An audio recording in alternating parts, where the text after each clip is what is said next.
Good morning, everybody. We are going to go live with Steve Williamson. Steve is the principal clarinet player of the Chicago Symphony, and he's also a really dear friend of mine. Good morning, Melody. How are you? Thank you for tuning in from Taiwan. Let's see, we've got Blanchett Laurie. Let's see, Musty Goulemez, Carl Collins. Let's see, who else do we have? We got a bunch of people that are joining. Reed Scraper, there he is. Hey, so we are going live with Reed Scraper. This is Steve. So everyone, Steve's a really good friend of mine. Hey, Steve, good morning. How are you? Hey, good to see you. How are you? It's so good to see you too, man. Pleasure. I miss seeing you every day at work, man. You got your Chicago Symphony mug? Yeah, I have to say, I was waking up and my wife brought this into me. I thought, oh, well, that's nice. So, Can you show us the other side of it? of course, we got It's the Maestro Maestro. Muti in all his splendor. Wow. Yeah. Man, what a conductor. How lucky are we that we get to make music with him? Oh, for sure. It's a blessing. Man, yeah, he's such a scholar and such a he's such an operatic conductor. You know, he's like one of the guys who's really in tune with singing and makes the orchestra really sing. So. Yeah, he loves to sing, and makes us sing. He really does make us sing in a way that we, first of all, didn't think was possible, but it really makes the orchestra sound fantastic. Yeah, absolutely. Yeah. Well, Steve, I'm looking forward to getting to know you. Do you have any shout outs? Do we have any people that you want to say hi to real quick? Oh, got, John Ye is on. Let's say a special shout out to John Ye. Hey, John. Thanks for joining us. Oh my gosh, it's a real pleasure. I'm such a lucky guy because, to get to work with people like John and Lori Bloom and Greg Smith. I've got some legendary guys in my section, and they're so supportive. It's been a real, really, I pinch myself every day. Hopefully we'll be back to work soon. That would be great. You're the young guy, man. You're the new guy on the block in the clarinet section, right? I may be the young guy in the section, but I'm definitely one of the older people in the wings. So, that's just how it goes. Yeah, exactly. Older. That's awesome. So you joined Chicago Symphony in 2011, and you came from the Met. Yes. Could you just tell a little bit about what was that transition like from being an opera player to being an orchestral musician? It's funny that I think a lot of symphonic players, when they hear that somebody's coming from an opera orchestra, I think they probably think, well, first of all, the repertoire is very different. There's no doubt about it.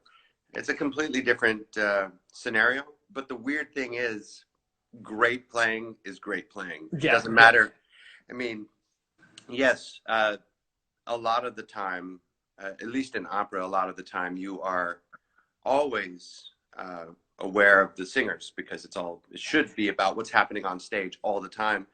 Occasionally you get a moment where you get to shine. But most of the time, if you're really conscientious about the score and about the production, you just want to be a part of the bigger picture.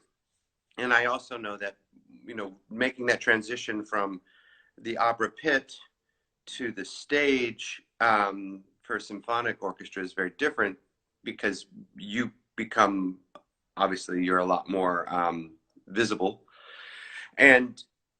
But it's similar because there's many times, probably what we would probably say 90% of the time, you're not playing a solo role. You're playing an accompaniment role, or you're a tutti member of, a 100-piece orchestra. Yeah. It's the same thing. Yeah, it really is the same thing because, maybe I get more opportunity to play solos in a symphonic setting, but even though it's it's symphonic repertoire versus operatic repertoire, it's just great music. And I'll tell you one thing for sure, I learned so much. Pardon me while I reach down here, grab my coffee. Pardon me. The thing is, I learned so much at the Met. I was there.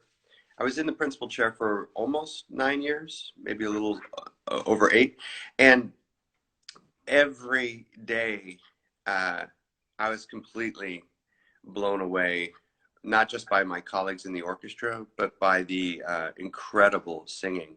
Wow. It really, as far as I'm concerned, it doesn't get any better than that. It was just an absolute dream.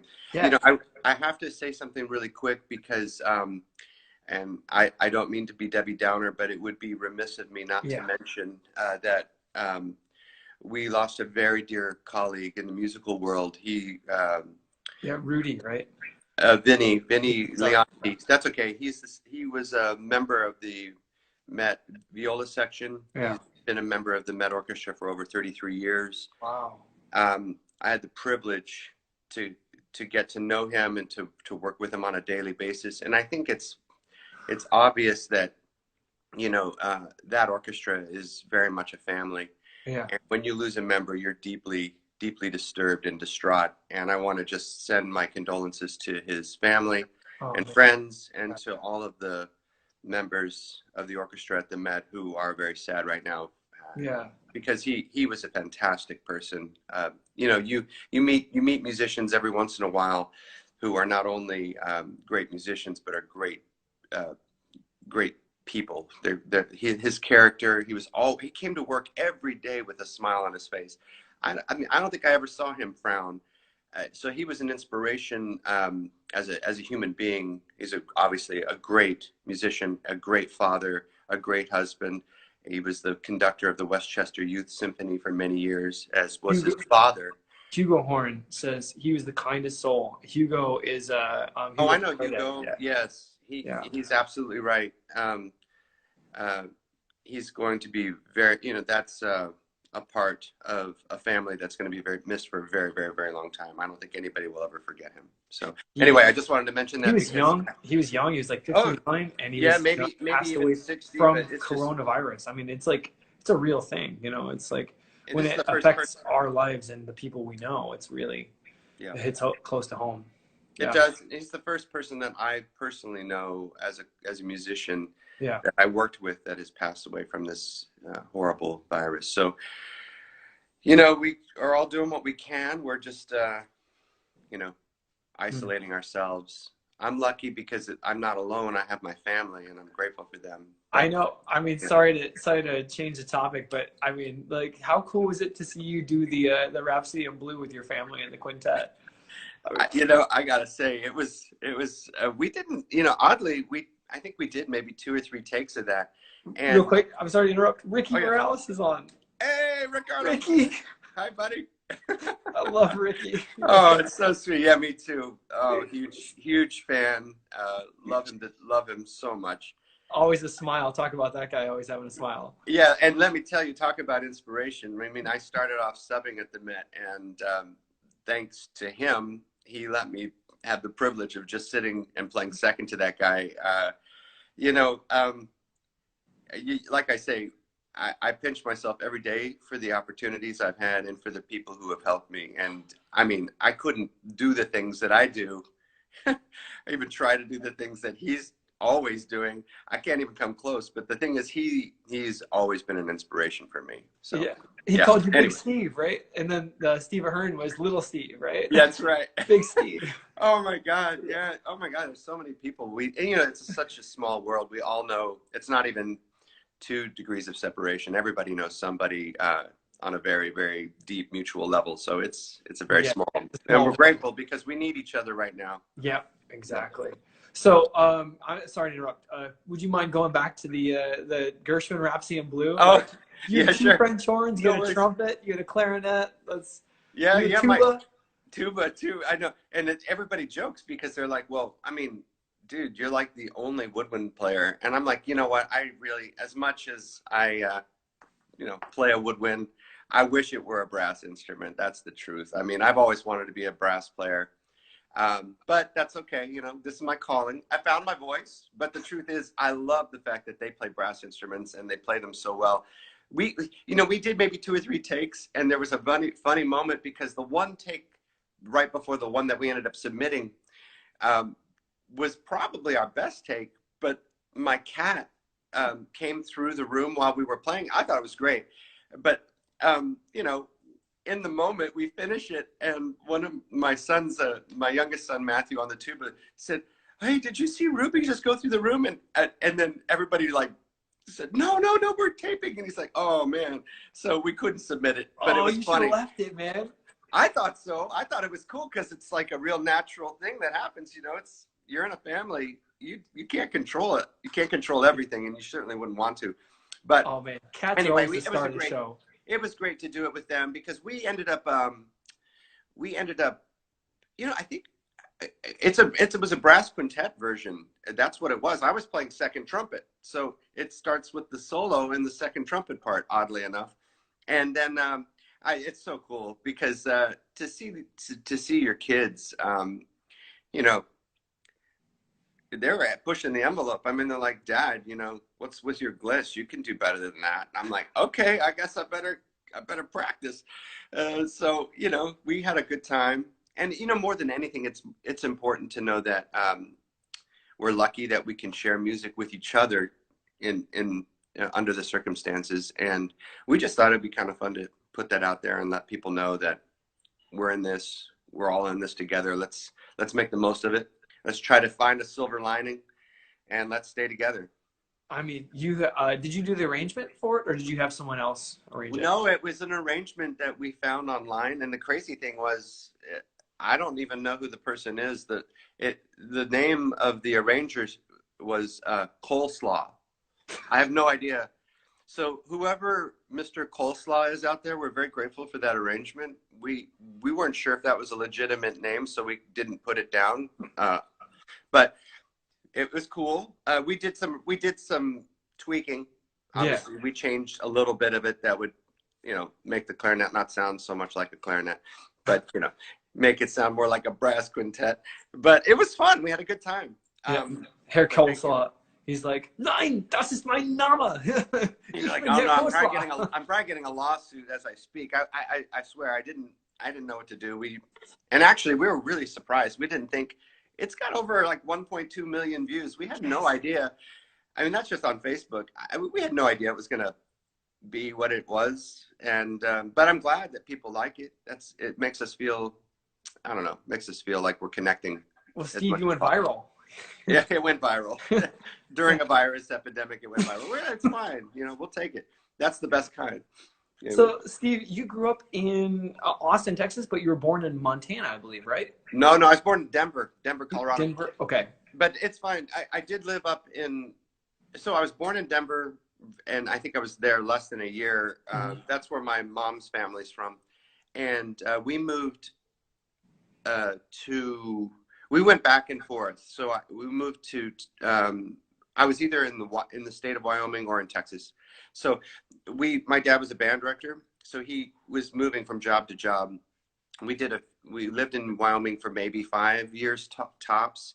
Most of my life was in Texas, and that's basically, I consider my musical upbringing in Texas because I started there in 6th grade. Okay. So I pretty much, I mean, I had a couple of years, 4th and 5th up in Wyoming, but 6th grade was in Austin. And that's really where I stayed through high school. So, I mean, Texas is like a kind of like the band capital of America, right? It's amazing down there. It's great. I mean, they have all these different sizes of bands, and they have like this huge musical education program, musical competitions, marching band competitions. And, yeah, for sure. Yeah. I mean, were you in marching band as well? Oh, are you kidding?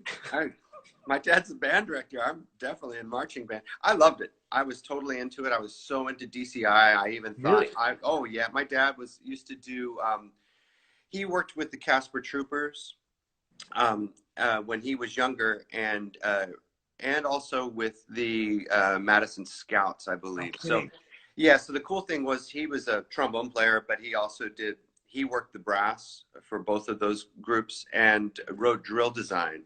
And so DCI was a big thing.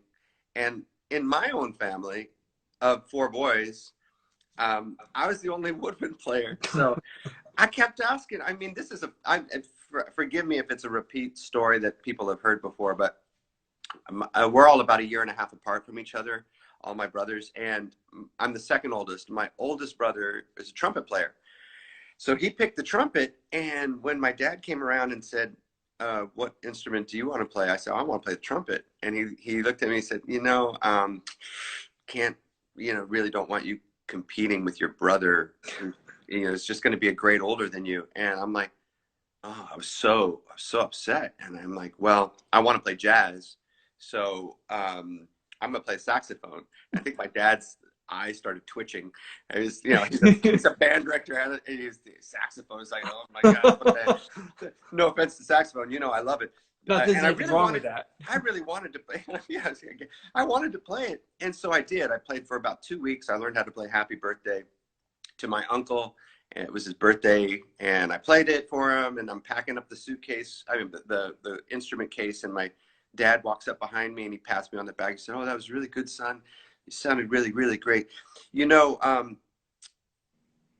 so he dangled the carrot in front of me. He said, "You know, saxophone's really great instrument." He said, "You know, the clarinet's a lot harder. It's the same fingerings, but it's much more difficult. And, you know, I mean, you can play jazz on clarinet too, but it is a lot harder. I don't know. Maybe you should just stay with the saxophone." And I looked at him and I said, "No, I'll try it. I'll try the clarinet." And he had one right behind his back, and he said, "Okay, here it is."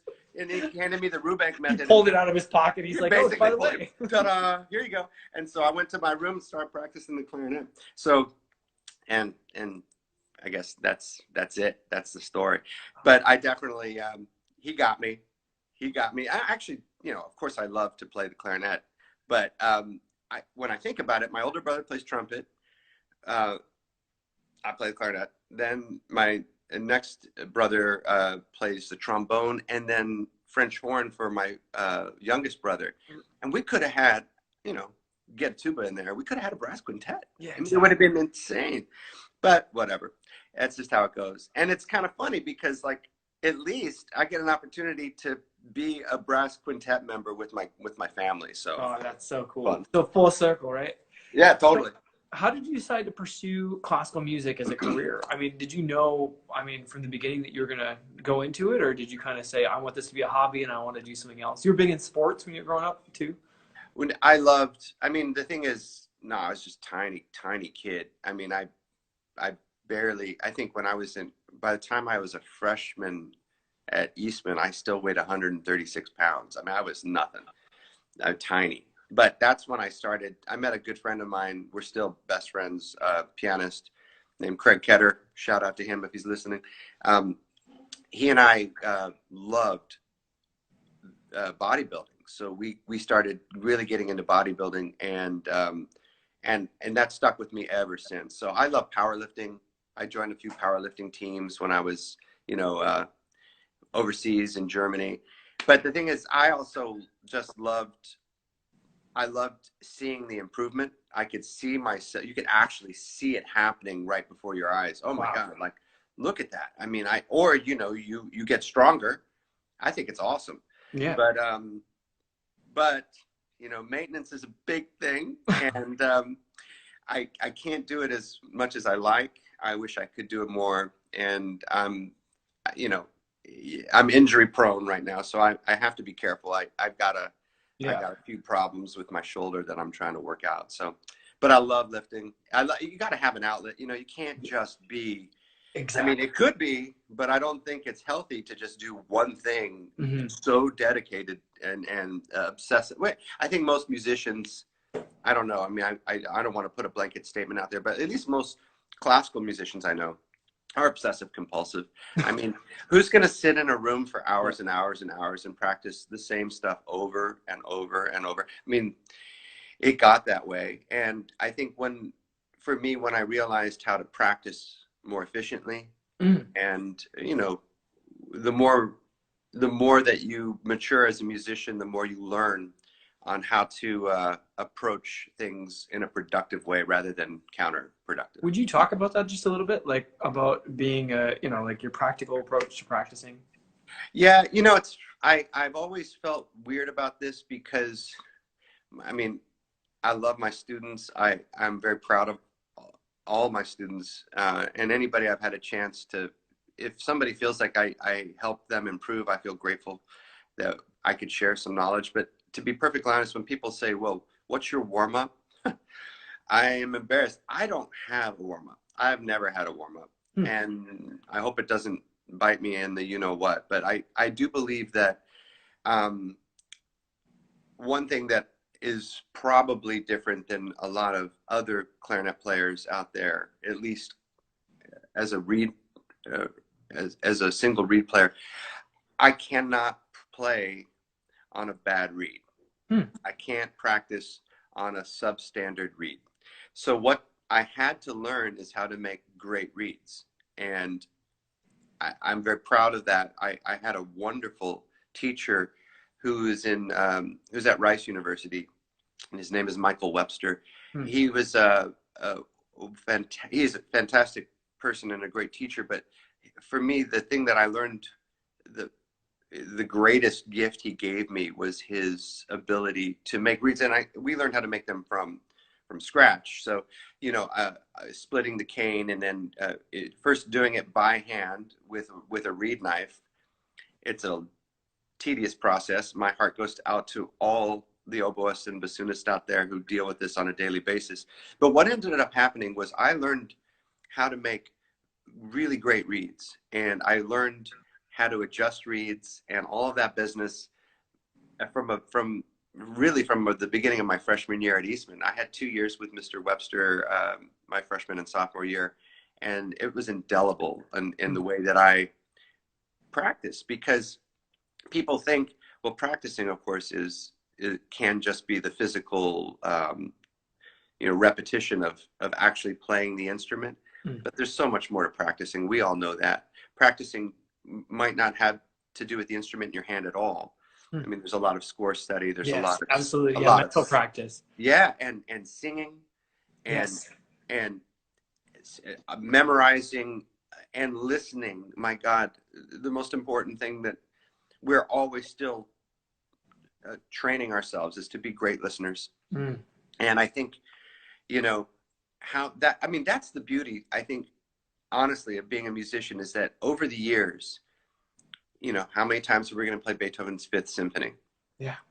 And if you really have been developing your ear as a musician, it should be different, as we are all human beings, and it's a living, breathing organism that's changing all the time in every performance.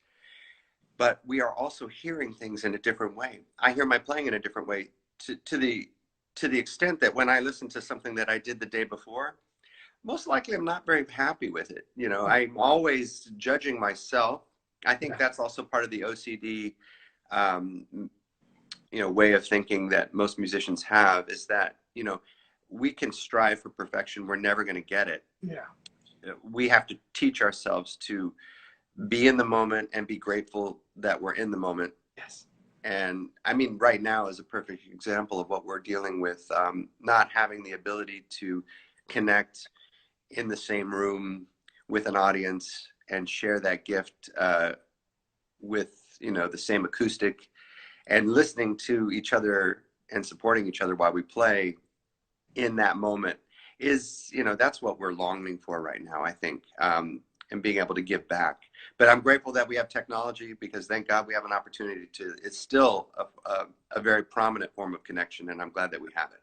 Yeah. I mean, for me, like, one of the things I love about coming to work is, getting to listen to you play, right? And that's when I hear you play, there's so much engagement to every note, right? You're just not, there's no throwaways. Like, everything has like a direction, and it has some thought, and it has life behind it. It could be a different sound quality, but it's all, and you might experiment. You might do one thing different the next day than you did the day before. And it's, for me, that's like exciting. I'm like, all right, what's he going to do today? It's just, and it's the same, man. I think we all feel that way about each other, especially when we have moments where, look, like I said, if we're playing the Beethoven Fifth Symphony, I mean, we could just put it on autopilot if we wanted to, and we could play it exactly the same way we did it the day before. Yeah. But what's the point in that? Yeah. I mean, basically, I think that that's where we run the risk as classical musicians, that the interest and the art form can greatly suffer, especially when people say, well, I've got a great recording. Why do I need to go downtown and hear them play? Yeah. I could just put that CD in, or go to Spotify and hear whatever the heck I want to hear. And that's why I think really well-trained listeners, or that's what's beautiful about music. There's not a wrong way to listen to music. Everybody has their own perception. But if somebody comes back and hears the orchestra play a piece that they just heard them play, say maybe in the same week, I'm not, saying it's likely, but it does happen. We do have, subscribers that come 2 or 3 times during a week. And for a while, I was kind of like, why would you do that? And then I go, oh, because they're listening so intently. They're hearing how differently we play on a regular basis. Hearing us re-listen these standard pieces and bring them to life in the moment, which is always going to be different. I mean, it should be. So, wow. Yeah, I mean, for me, like with Maestro Moody, he might do something one night and then he might say, listen, let's take a risk here. Let's play really soft. And let's just really draw out this tension. And that's what's fun about being on tour is you get the same pieces, different hall, different, and every day we change, right? For sure. It's like a group of 100 people and we're all different people every day. I might wake up and I might just be a little tired and, I might play things a little slow. Never me. But, I'm just coffee, saying, baby. Yeah. But, it's that, we're the same. The music's the same. The instrument's the same, but we're never the same.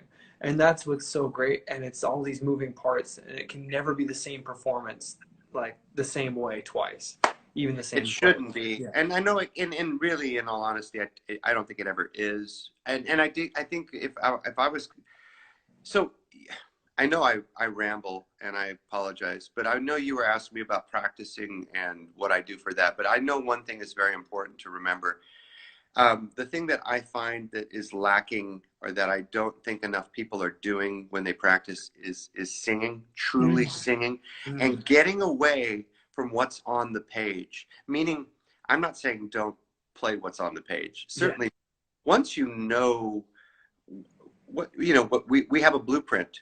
You have the notes. You have you might or might not have a tempo marking, but you certainly have a concept of how a phrase should go. The more that you're able to get away from the bar lines and from this vertical sort of sterile approach to, a mathematical way of playing. Because I really believe, yes, that is important. You need that, but that's not the end result. The end result is where it believes that it's a complete giving of your soul. And people need to understand that we practice daily. We're always trying to hone our craft. But the most important thing that we can do is never be satisfied with what we just did and constantly push the envelope so that we're always trying to, I just don't believe it. I mean, yes, practice is maintenance, but I don't want to maintain anything. I just want to keep going up. And as long as I continue to strive to be better, I'm going to pray and hope that I get better every day. And it may not even be something that, hopefully something that I can, consciously recognize, but it's a process. And I think it gets frustrating when we practice as much as we do. And when we're students and we're like, oh my God, I got to go take another audition. And you're just hitting that wall. You're constantly hitting that wall. You've got to find a reason. And I really do believe this, no matter what audition you take, if you are really, really your worst critic and you really are open to everything, meaning that you are truly in the moment, you will be the first person to know why you did not advance. But you've got to be 100% honest with yourself. And that's a tough thing to do, man. Golly, is it ever, man? Get up in the morning, look in the mirror and go, ooh, no, ouch. But say, well, I don't care. I'm going to keep trying. That's all we do. We just keep trying. It's that little increments of progress, right? Every day, progress, not perfection. And I know so many people that were way, way more talented and still are much more talented than I had to work really, really, really hard for every little thing that I got. But in a way, that was developing my foundation. And people that I knew that were really, really gifted and had all this talent, but didn't have the work ethic. Yes. They're the ones that drop out. Yeah. They have to go hand in hand, right? They have to go hand in hand. Yeah. Oh man, that's so great to hear you say that. Cause I mean, you're one of the best musicians I know, And like honestly, Wow. when I hear you play, it's just like, oh, I mean, he woke up like that. you Yeah, know, right. it's like, oh, he just, that he was just gifted with Oh, this, he was born with a clarinet in his mouth, and it's like, no, like, you started off and you learned your scales, and every day you look at the things that don't work and you just try to, get a little bit better, and those little increments add up to big progress and big results. and it's also true that the better we get, Hmm. the higher the bar is, and the more that we hear that is imperfect in our playing. I mean, so it's a catch-22. You're constantly, yes, if you listen to a recording today and one that you played maybe a year ago, it should be substantially better. But the way you hear things now is on a much more refined, you've got a deeper concept of musicality, and none of it is good. So, I mean, we're constantly beating ourselves up, but hopefully like I say, I have to constantly not just tell myself, but tell my students, as long as you um, don't set so many goals in one day, really just try to get one or two things and focus on that. Yeah. Because even one goal can almost feel unattainable. So you really, if you are your worst critic, which we all are, we should be, and we are listening to ourselves on a much more refined level, then you have a chance of at least honing in this art form with smaller goals, daily smaller goals. Because I don't think, it's not like I'm just going to put this concerto on the stand and I'm going to play the thing from beginning all the way to the end. I mean, I'm lucky if I get through the first page in a month. Yeah. Exactly. It's like you got to set your standards, but you also have to have a time frame. Yes. And so here's the thing. I've also said this, like, you don't want to hear me the day after an audition. I sound like a beginner. I sound like an absolute beginner the day after an audition, Why because is that? I've learned to peak on that moment, on that day. Yeah. And I don't want to sound my best 2 weeks before an audition. Mm-hmm. I'm fully aware of what I think my best will be on the day of the audition. So I'm constantly gearing myself. So audition preparation and daily practice are two totally different things. Yeah, I mean, you're talking like almost like you're training for the Olympics now. It You're is. I mean, talking, I you're really talking believe that. like, this is your event, this is your day. You're in, wherever, Osaka, Japan, or Beijing, or wherever the Olympics are, Sydney, Australia, and that's your day, and you've trained and you've made it to like this race, this one, 5-minute race for lack of. It's insane, because I think some of the best auditions I've ever had, and I've been very blessed with obviously good luck, because it does take a lot of good luck, but I've been blessed. I mean, some of the best auditions I've ever had have probably lasted 5 to 10 minutes. I mean, it's insane. I'm like, well, yeah, I'm literally, even if you felt relatively good and you're walking off the stage, you're like, there's no way I'm going to win. I only played like 10 minutes. How are they going to give me a job after hearing? But I think that's, I would hope that,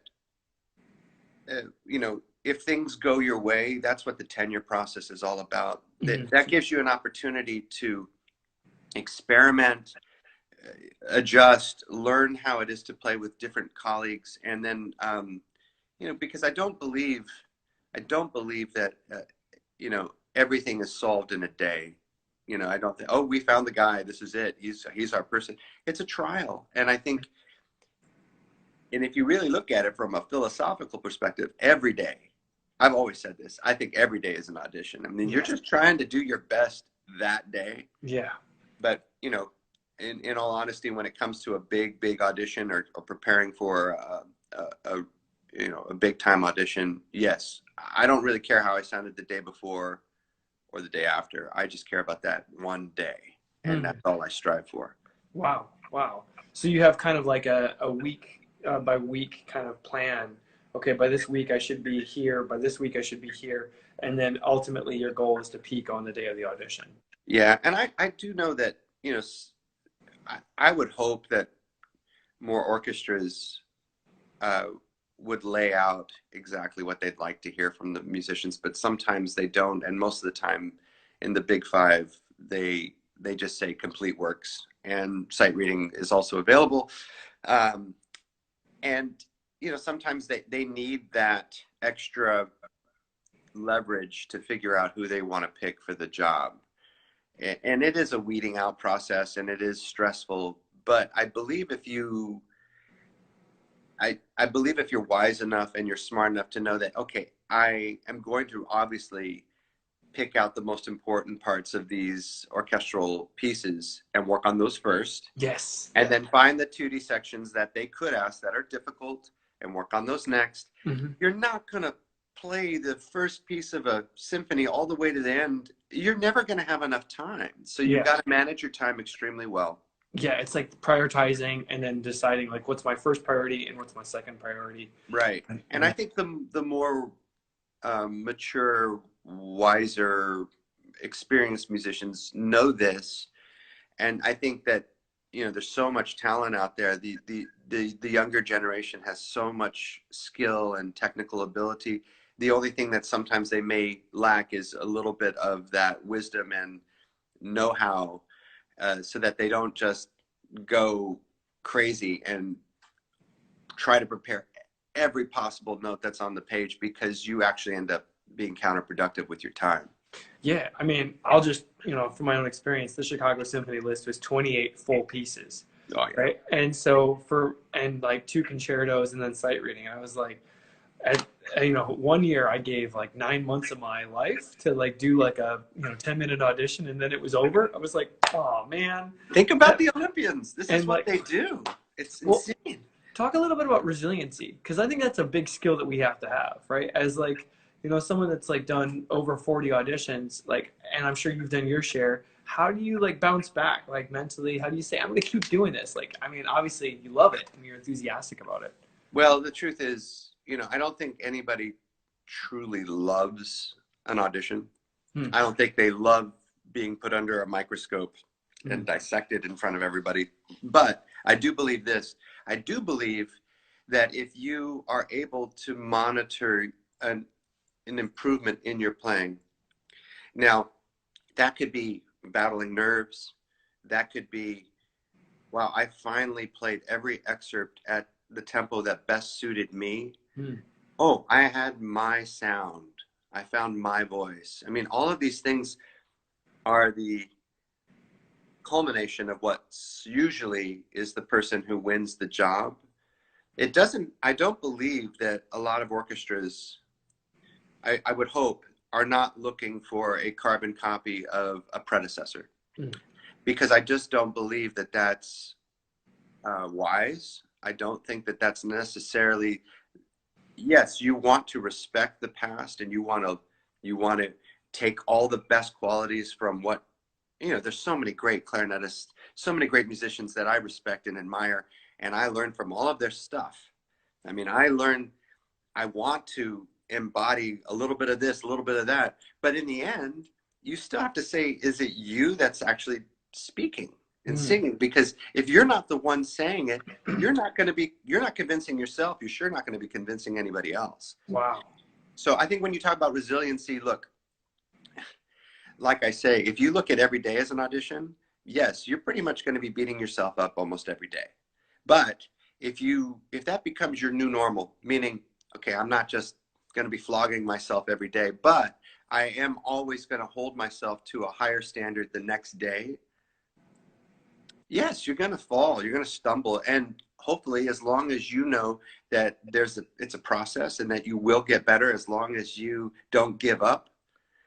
I mean, I've always been so surprised. There's so many great musicians out there that I grew up with. And I was like, oh my God, that person is totally going to get this job and this job and this job. And then they don't, because they gave up or they settled. And they're like, no, you know, this is where I'm supposed to be. And I'm content. And I'm like, look, I'm envious of your contentment. Yeah. I wish I could feel that way. But I can't. And I'm constantly going, well, you know, hey, let's just keep pushing the envelope. That's one of the main reasons why I love being in the Chicago Symphony, because I know that whether they admit it or not, I do believe this, that every person on that stage is really, really grateful to be surrounded by other people pushing themselves. And that we're always constantly wanting to be better, not just as individuals, but collectively sounding better. So of course, you know, what do I do when I'm driving home after a concert? I'm already listening to the performance we just had. We're very lucky that we can get a chance to use this for archival benefit, so that, oh, by tomorrow's concert, I'm definitely not doing that. I'm definitely going to try this. And it's a constant learning experience. Yeah. So, yeah, I think we have to look at every day as an audition, and that's how you build up resilience. Yeah, exactly. So the audition day is anything kind of like special. It's like, I've been treating every day like this, so Yes. why is this day different than any other day? I know someone told me, I can't remember who someone told me, but it wasn't their quote, but they said, it was someone who had just won a big job, and I'd known this person. Yes, I'd known this person for a very long time, and he was going through the circuit, and he was moving up into orchestras, boom, boom, boom, boom, boom. And then he won this big job. And I remember everybody was like, oh my God, he what did he do? What did he do? Like, he must have like just knocked it out of the park. And his comment was, I don't play any different today than I did yesterday. Yes. Now, everybody's got to find their psychological way to deal with this OCD thing that we do. Like, it's crazy, and we can go crazy doing it. We have to have balance. You've got to find other things other than the instrument to, you know, fulfill yourself as a human being. I mean, you've got to find other things. And I'm not just saying one or two. I mean, you got to find a balance. Yeah. And everybody's different. But I do believe it is an obsessive compulsive disorder. I mean, some of the best musicians I know are loony. But that's okay. Hi, my name is David. I play French horn. Hi, David. It's a disorder. I'm there here aren't support because groups for musicians, are there? I have a disorder, and I'm here because I play the clarinet. I'm sorry. No, but the truth is, we're all, you know, we have to find our voice. We have to speak. We have to sing. We have to be. I do believe that we're longing for the connection to something that's bigger than ourselves. Because I do believe, look, we know many egomaniacs. We've known many, and we've run into them. But I do feel that the egomaniacs are not the greatest musicians in the world. I think the great musicians are the ones that tend to blame themselves if something didn't go right. They're first to look at themselves first. That's another reason why I'm in this orchestra. I do believe that everybody holds themselves accountable and will look at themselves first before pointing the finger at somebody else and saying, man, I wish that guy wouldn't play that way. It's really disturbing me.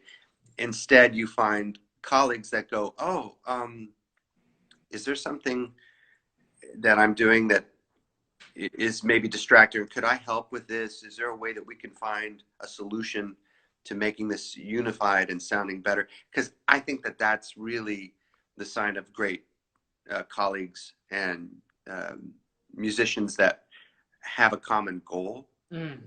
They check their egos at the door, and they come in. And yes, I make mistakes all the time.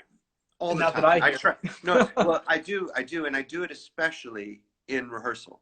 Yeah. Oh, because I don't want. I mean, I try to do my homework. I mean, I try to prepare as much as I can. But the truth is, you know, when you practice at home or in some other acoustic, and then you go to the hall, and our hall, not the greatest acoustic, to say the least. It's challenging to find what works in the middle of an orchestra. So I'll be adjusting the way I play phrases in a way that I didn't do at home because it just won't work that way on that stage. So having knowledge of the stage is important, but I guarantee no matter what, you're playing with a bunch of other musicians who are all feeling the same thing and adjusting and coping in the moment. A rehearsal is all about trying to find that common ground by the dress rehearsal. So I feel like I'll change phrases, dynamics, my setup, you know, all kinds of stuff like that to make sure that it's the right it's right for that particular piece. And Wow. that, So it's about being flexible and being able to adjust, but also listening, really oh, listening to what everyone else all is of doing that. and Yeah, taking that all into of that account. for sure. Wow, that's fantastic. Could you just tell a little bit? I mean, you've had so many experiences over the course of your career. You've played the Mozart Clarinet Concerto with Fabio Luisi in Carnegie Hall. I mean, you've recorded, I don't know how many albums. You recorded Lincoln with Well, that John was, Williams. I mean, would you just talk a little bit about some of those experiences? well, oddly, I mean, I look at any recording I've done. I don't have any solo albums. I've never done that. Someday maybe, Yet, but yet. I The know you're all about. Brahms. You're like The you're gonna Brahms, do. man. Come on. Okay, but look, great. I hope I can. At this rate, I just hope I can be in another room with a non-family member making music. But right now, that's all I got. Yeah. And I'm grateful for my family because right now I won't have anything to share making music with. But I think almost every recording I've done has truly been chamber music related.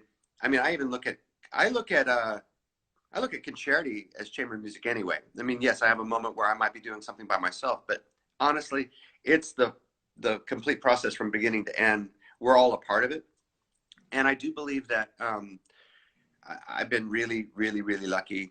I mean, I used to want to be a, honestly, wasn't pursuing an orchestral career for most of my education. I mean, I wanted to be a soloist and a chamber musician. I was doing competitions and playing in chamber music festivals. Honestly, I only did chamber music festivals. I never did an orchestral summer festival ever in my life. I never did.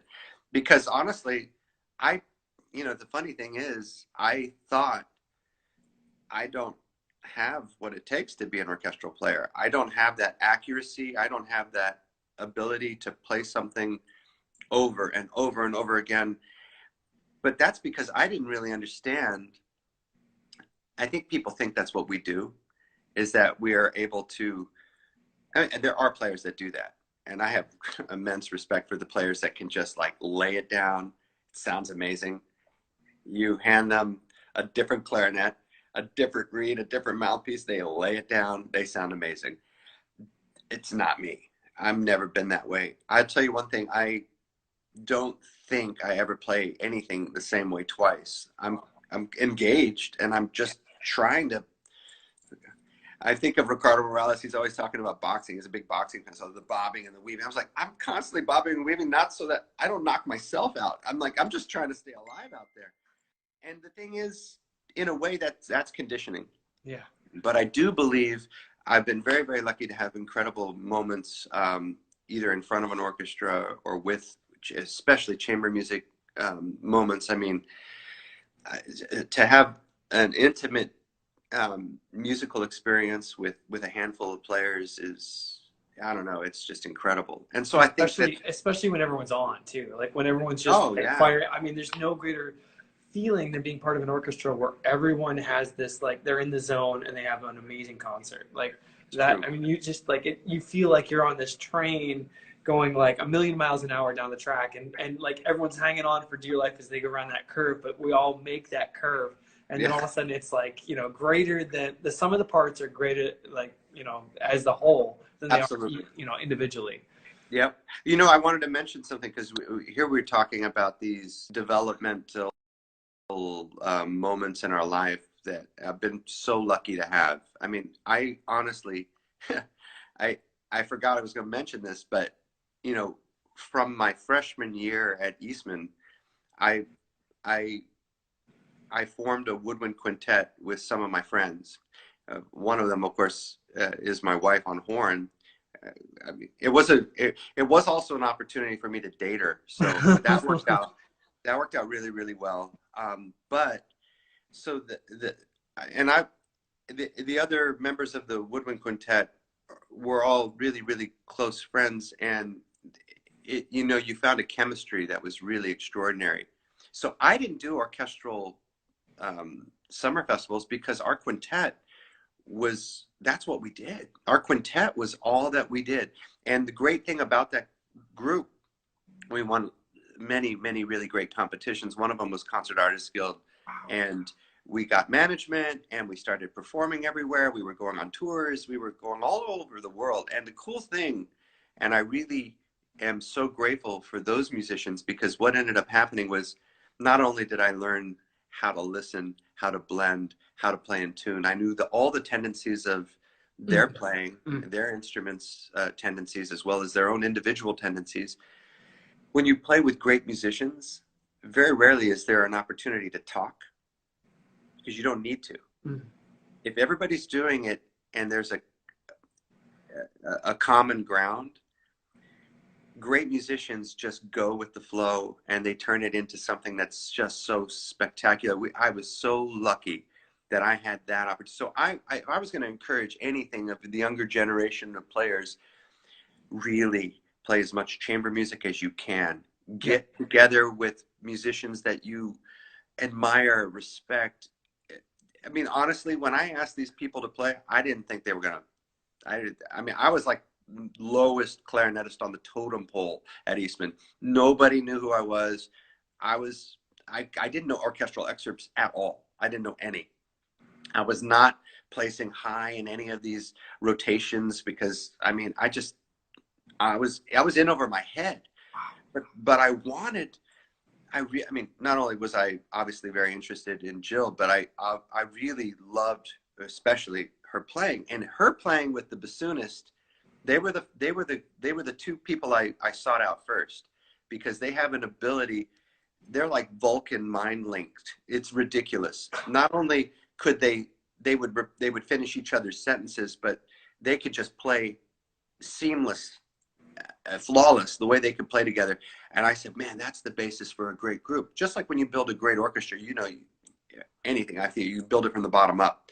Yeah. And that's how it worked. And I couldn't believe that we formed this group, and we still talk with each other. We're hoping that we can get back together again and play a concert. I hope we do that sometime, because we're all on different parts of the country. But well, there's acapella, man. You guys got to record something with acapella. I'm so tempted. I'm tempted, but you know, we'll see. I'll teach you how it works after this. Yeah, I don't know how to do anything. Yeah. I don't know how to do anything that involves technology, and my wife laughs, because it probably took us about 20 minutes just to get the phone to sit in the right place for this. And I don't even know if this is right, but that's all I can do. You look great, man. Really. You look fantastic. Hey, Steve, there's like one story I really want to ask you about. Like growing up in Austin, you told me on tour this really great story about how you met a really famous musician when you were in high school. You were going to Stubbs Barbecue, and would you mind just sharing that for us all? So Stubbs is an institution in Austin. It's like where Willie Nelson plays, and like lots of great musicians have come and gone through there. Yeah, well, it is. It's an amazing place. And the funny thing is that, okay, so I'm dating people know I'm old, right? I mean, I'm 50, but the funny thing was, I think I was a senior. I'm pretty sure I was a senior, because the high school that I went to, Reagan High School, is an open campus, or it was an open campus. I don't know if it is anymore. So as a senior, I had maybe 2 or 3 periods that were independent study. So that was an opportunity for me to have a long lunch. And I remember that was the year I had a car, right? So I was so excited. I got in my car. I left the campus, and I had heard about Stubbs. I had never been there before. This is the first time I ever went to Stubbs. I go in, and I'm just sitting down. I order a brisket sandwich or something like that. And I'm sitting down, and this dude just plops down right in front of me. There was nobody else in this. You had a full beard too, like as a senior. Oh yeah, I was grizzly. And back then it was like fun to grow a beard, because nobody was really growing a beard when they were in high school. So it was just one of the things I did. But I remember sitting there, I'm eating this, barbecue, and this guy just sits there. I can't see his face. And he has a bottle of beer. The bartender keeps bringing up a bottle of beer and putting it down, and he's just playing acoustical guitar. And I mean, my jaw is like on the floor, because I'm like, this guy is amazing. He sounds so good. And I'm just sitting there, and and then he starts to sing. And then I heard his voice, and I'm like, holy crap, it's Stevie Ray Vaughan. Yeah, but you also said though, he goes, hey kid, buy me a beer. Like, No, yeah, he said you know, he said he had no money. He had no money. I mean, he was just, and you know, this is when he was drinking, you know, and you know, he wasn't clean, and he was just trying out some new material. Well, all of a sudden, you know, I buy him a beer, and by the time I get back to my chair, it's standing room only. There are like hundreds of people outside this little tiny barbecue joint just trying to get in to hear him play. And I'm just sitting like arm's length away from the guy handing him beer so he can play. I did not go back to school that day. I didn't go back and finish my other classes. I waited and sat through like 3 sets of his playing and got a chance to just shake his hand. And I mean, it was amazing. I mean, what are the odds? I mean, one of the greatest blues guitar players from me to you, right? And you just get to find out new stuff, and you're like front row seat, just like watching. I'm right there. I mean, I'll never ever get close to somebody like that again. I mean, it was incredible. So yeah, it was really awesome. I mean, what an experience, man. That's like a one in a lifetime. The other story I really liked that you told me was when you went to Berlin, you were a Fulbright scholar. And I mean, of course, it's like insanely hard to be a Fulbright scholar. And, you know, you learned a lot about the German clarinet while you were over there. But you also ran into some Americans. Could you tell that story, how you met the Americans? You mean like on the base, the military base? Yeah. Oh, yeah. Okay, so this is obviously, it's not a clarinet story. So, but it's obviously important because that's it's like my outlet is lifting. But you know, at that time, and maybe it's still the case, because even when we visit Europe, finding gyms with, you know, proper weightlifting equipment and things like that, it's also extremely expensive, and there's not much space, right? So you can't get a lot done unless you pay a lot of money for like an exclusive club. Of course, I'm just living off a stipend, so I've got nothing. I just have enough to get food on the table, and that's it, you know. So somebody told me that if you go onto the military base, so at that time the wall had just come down. I was there between 91 and 93. Wow.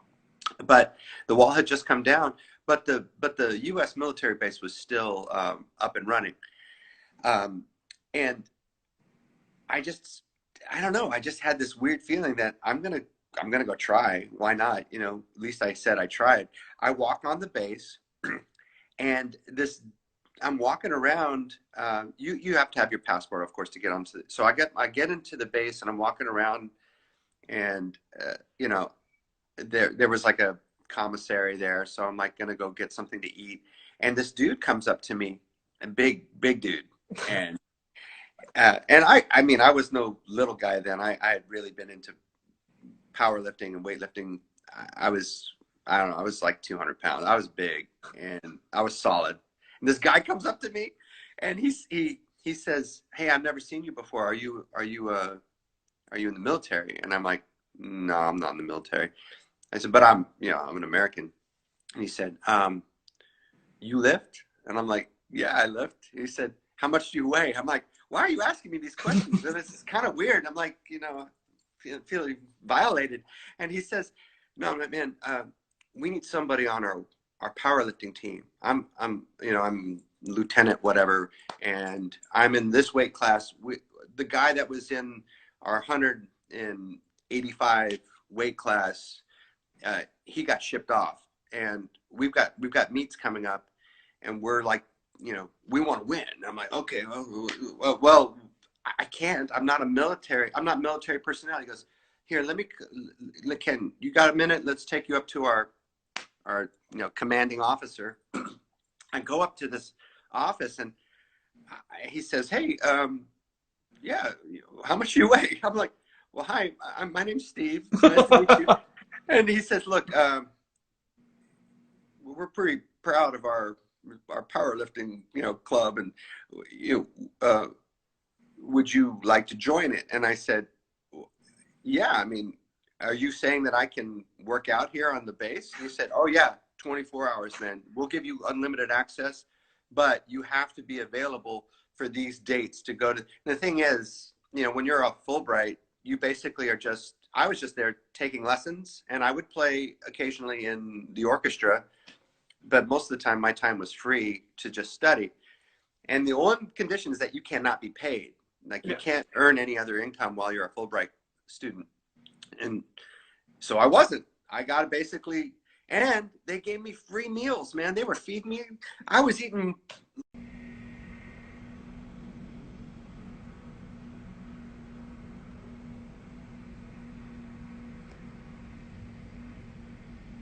We just got cut off with our live stream with Steve Williamson.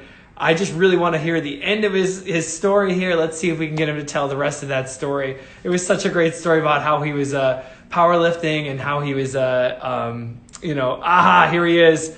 We just got cut off, so we're going to go back on with Reed Scraper. We're waiting for him. That is one of my favorite stories of Steve. I'm back. Sorry. Hey, we got cut off. Sorry, man. I'm glad you're back with us, man, because we got to hear the end of this, man. Okay, well, sorry I talked too long, and I don't know why I got cut off. But here's the thing. Basically, so for my almost a year and a half, I was going around from, you know, the U.S. military base to the French base to the Hungarian base. We were going all around Europe. I mean, it's fine. I'm trying to be a, professional clarinetist musician, but we were winning all these powerlifting competitions, and so those guys threw like a big party for me when I was heading back to the States, because, well, their base was actually they were shutting it down over that time period. Exactly. So it worked out beautifully. I basically was handed a free gym membership to an amazing gym, working out with awesome dudes who really pushed me. And it was a great release for me to have something outside of the clarinet that I could focus on. So I had two really, really fantastic professional experiences over there. And you had these people that were like, really supporting you, and, friends that weren't necessarily musicians, which is totally. Awesome. They would come to my concerts, man. It was awesome. Yeah, I was like, they could barely fit into the seats of the hall. They were just massive dudes, Okay. And did you ever see any Hans and Franz? I'm sure I was competing against many Hans and Franz. I mean, it was, some of these people I didn't want to talk to, they were freaking me out. But the guys that I was training with were fantastic. That's awesome, man. Yeah, it was really cool. That sounds like a really great time. Steve, do you have any advice for the young musician before we go? Just like anyone that wants a career in music, maybe that wants to continue on that path? Yeah, for sure. And I do think that this is important, especially in light of what's happening right now. I don't know what's going to happen with, we are all on pins and needles wondering what's going to happen with orchestras, concert halls, and, are we all going to be able to eventually be back in the, I want to be optimistic and believe that we're all going to be back in these wonderful concert halls performing again.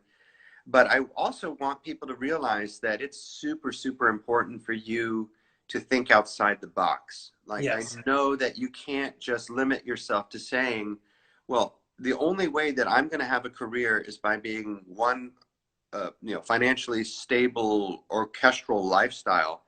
Look, that's not the case. We're all sitting here going, I don't know when the next paycheck is going to come, and we're all worried, and we want to support this art form. But I think what it lends, what it's basically showing us, and I know this has been out there for a while, is that you don't need to pigeonhole yourself as a musician, and you shouldn't say that the only way I'm going to be successful is if I have an orchestral job. I love orchestral playing, and I'm really, really blessed. I know we both are. We're very, very blessed and lucky to have an opportunity to be on stage with, a large orchestra playing wonderful, wonderful music. But like I said before, I learned so much about being a good musician and challenging myself. I mean, is playing in a woodwind quintet. I mean, you can do other things. We're seeing today that people can make solo albums in their living room. I mean, you think about Glenn Gould, He was doing it a long time ago. Yeah. Now look, that's a piano, and he has his own orchestra. It's a little harder for us as I mean, maybe not for some string instruments, of course, but for us as individual wind instruments, it's not so simple. And but what I do believe is that thinking more outside of the box, being creative, you know, don't just limit yourself to one genre. I mean, I still personally want to learn how I have this inner, you know, person that wants to learn how to play jazz. I have ideas. I'm scared to embarrass myself, but the truth is, if I don't take that chance, I'm never going to know. You shouldn't just limit yourself to one genre of music. Listen to as much music. I know I heard your interview with Dale Clevenger, and he's absolutely right. Listen to as many different types of music as you can, because the more that you broaden your perspective, the better you are as a musician, and the more enlightening you're going to be as a performer. Wow. Fantastic. And then lastly, like, you know, can you just kind of give like a insight into your like enthusiasm, your positivity, and how you stay grateful? Oh, I mean, you know, I mean, everybody that I know has had some sort of a struggle story, right? And how they got where they got. And my only advice is that, you know, don't forget your roots. Don't forget where you came from. Stay connected with your friends and family. Know that the more that you have a support base of friends, meaning, and I say that, and I can be a better friend myself. I should be reaching out more to my colleagues and friends than I do. But it's, you know, like I said, it's a process. We're all trying to cope. But I think learning to, like I said, it's very easy to be hard on yourself, but learning to have a balance in life is really important, because if you don't have other outlets, you can't just go full throttle on one thing. You're gonna, you know, you're gonna blow the engine if you go full throttle all the time. Yeah. So learning how to manage your passion without, you know, without hurting yourself, being positive, trying to be positive all the time. Look, like I always say, I start a practice session when I'm going to practice. I'll start with something very, very lyrical, not so challenging for me to play, but something where I can hear my voice and sing. Then I'll work on some stuff that's difficult. By the end, I go back to something that's very simple, very lyrical, very uplifting, so that I know that I finish on a positive note, rather than, you know, beating myself up because I just, you know, how many times am I going to screw up the last, you know, few pages of Daphnis? And who wants to hear that anyway? The truth is, you've got to manage your time really well, but you also have to, you know, that's the thing, don't tackle too much too soon. Yeah. You have to really manage your time. Otherwise, I think you really can hurt yourself. Yeah, absolutely. You know, I mean, I thank you so much for your time. Just lastly, let's close and just say like one thing about why music and the arts are so important during this difficult time of coronavirus. Well, you know, obviously, this pandemic is it's extremely frightening. We're all fighting for our lives. We now know people who have passed because of this, and we certainly we need each other. We need to support each other. We need to. I hope that the worldly view of us as human beings and the need for the enrichment of the human spirit is so profound. And I was just listening to Chris Cuomo last night on CNN, who has the virus and is sort of, you know, trapped in his basement to, you know, quarantine himself from the rest of his family. And he was talking about this with some other people who have the virus as well, who are trying to cope with it. And the the ironic thing that kept coming up was that they were all listening to music to help cope with the stress. And I think it's super important, if we're really, you know, going to do our job as ambassadors of music and sharing a gift that can actually help alleviate pain and bring joy and help people to calm down and stay calm, because, I don't think anything helpful about raising stress levels in a pandemic is healthy. I think the fight or flight mentality can only last so long. And I think what's going to end up happening is people are going to hurt themselves because they're stressing themselves out so much. Easier said than done. But if that means, I'm not saying you got to listen to a live broadcast of something. That's great if you do. Put on any form of music that you can.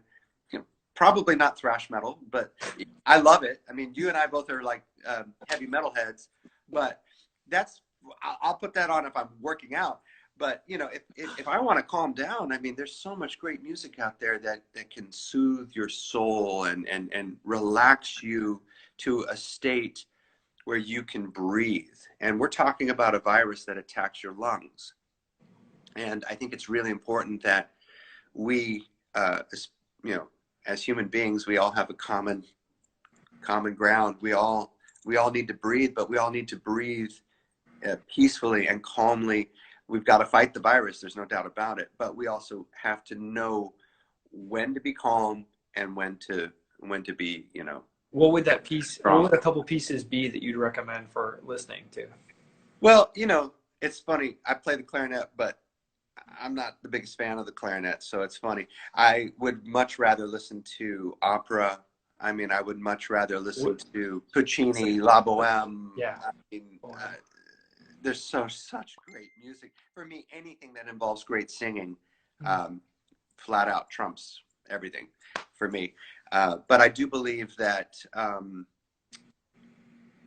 sometimes, don't put on the Barber Adagio. I think that's going to really... that can be depressing. But I do believe that, Mozart, any Mozart symphony, any Mozart opera, I do believe that there's just such beauty in Bach and Mozart and Brahms, and even there are some really fantastic contemporary works. I mean, I've been working a lot on the Corigliano Clarinet Concerto. I was going to do it a long time ago with the Met, and it never happened. But the second movement of that is an homage, a memoriam to his father, who was the great concertmaster of the New York Philharmonic. So music like that is so soulful and beautiful, and so it's got to be something that touches you on a very, very deep level and relaxes you. So I mean, there's a lot of great music out there. Thank you. Thank you so much for your time. Thank you for your insight, for your positivity. It's so great to get to know you better. And I miss you, but man, miss you too, buddy. We're connected, man. And no doubt. Thank you for sharing your experience with all of us. It's just been a pleasure this morning. So thank you, man. Have a wonderful day and stay healthy. Give hugs to Jill and the family for me. I will. And look forward to seeing you soon, okay? Take care, man. We'll be in touch. All right. Thank you all for watching. Thank you. Bye.